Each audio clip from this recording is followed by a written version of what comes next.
Today I'm making a tender slow cooker pot roast. This is going to be good. Okay, so to start I'm going to dredge my chuck roast meat. What I'm going to do is take just a half cup of all-purpose flour and shake it on my baking pan. Going in with some onion powder, garlic powder, a good pinch of salt,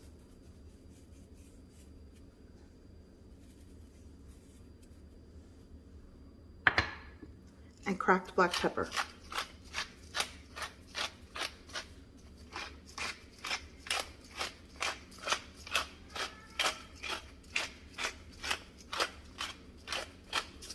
I'm going to go with another tablespoon of all-purpose flour here. And I'm going to give this a mix.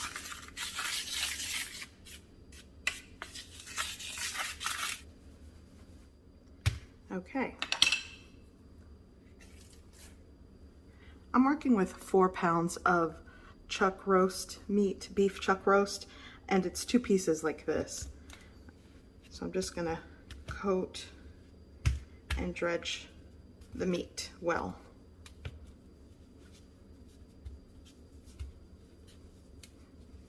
Okay. Next piece.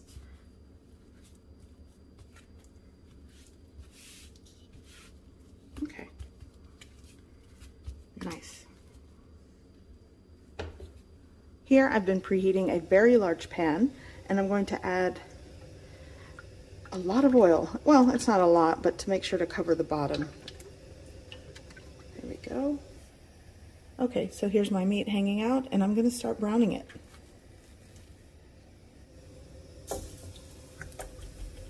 feel like the pan should have been hotter. You'll want to make sure it starts to sizzle. There we go. So I'm just going to let these go for several minutes on each side. You really want to get a nice brown and sear on the meat.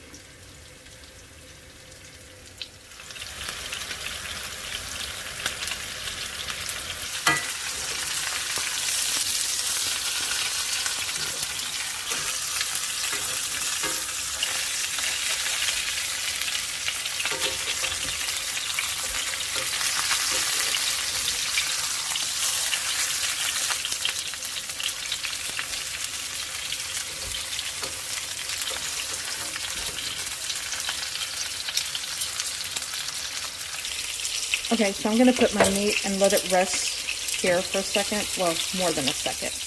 But check this out. Really good coloring on this.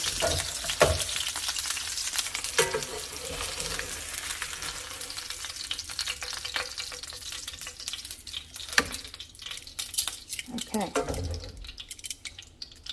I actually have the heat off because this pan is really hot. So with the residual heat and oil from this pan, I'm going to add 1 large onion that I diced.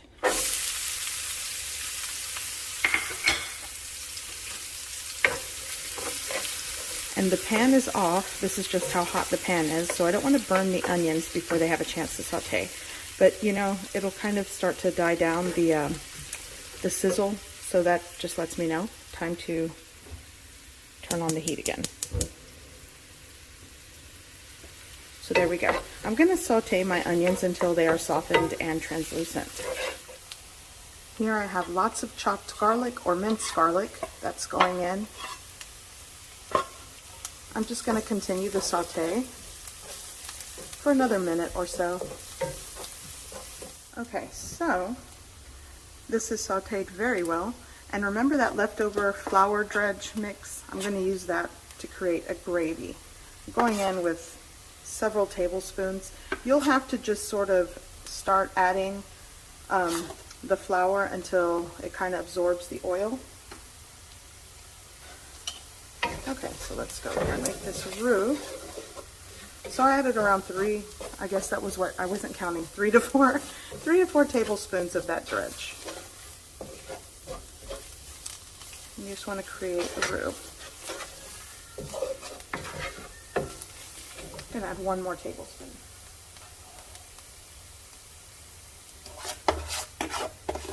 just depends how much rendered oil or fat you have in the pan.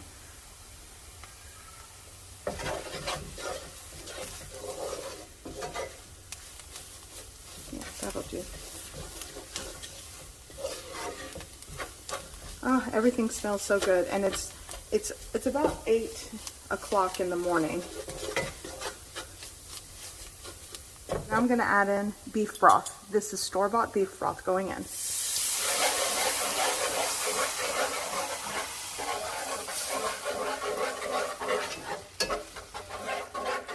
And you'll want to make sure it ends up really thick. I'm going to add a little bit more.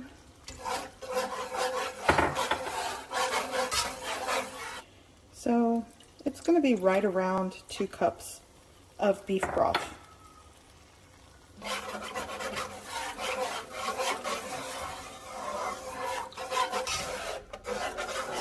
Okay, so I want to give this a little bit of color. It does need some salt and seasoning. You'll want to taste your gravy, but you could use browning bouquet browning sauce. I'm going to use a little bit of soy, dark soy sauce.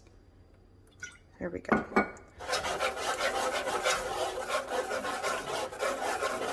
And look how nice that looks. But that is optional. You could just add salt.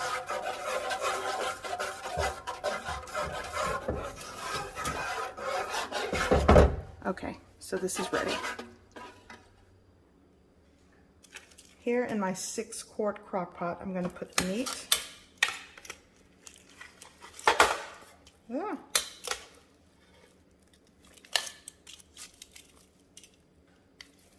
Like that. It's going to shrink down, you guys. Okay, now for the gravy right on top.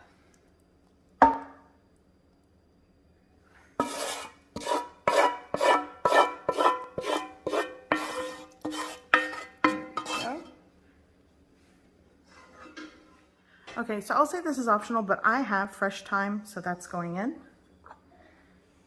And here I have potatoes. This is just going to be packed of goodness. All the potatoes and carrots, just like that. Okay, so I'm gonna cover this with the lid. I'm gonna set it on low. And this is going to cook for 6 to 8 hours. I like my pot roast to still have pieces and not shredded and falling apart. So it's going to be around 6 to 7 for me. But if you really like a tender fall apart pot roast, go up to the 8 hours on low. Okay. So this smells amazing. Let's see. I don't really want this falling apart. So I think this is where I want it, because I want to be able to cut it into slices. But if you want to take it the full 8 hours, then go for it to get it like really falling apart and shredded. But I'm going to put it, I'll show you what I like to do. By the way, I'm going to skim off all the fat on top as well. So I like to poke the meat with like a, chopstick. And if it goes through and releases easily, that's good for me. I don't like it shredded and falling apart. I like to cut these tender slices, but it's really to your preference. And look, here's another tender piece. It's falling apart already. So this is great. So I'm going to remove the meat and let it rest here and then skim off the fat. Okay, I have a bowl here and I'm just going to start skimming off this layer of rendered fat.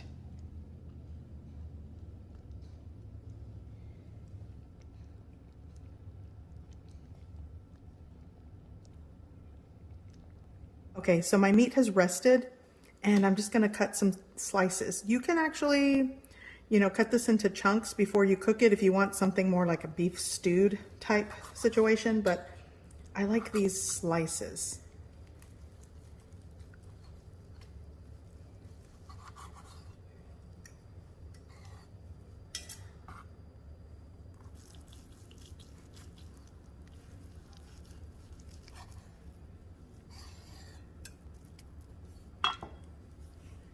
To give you an idea, this is just fork tender, and this is the texture that I like it.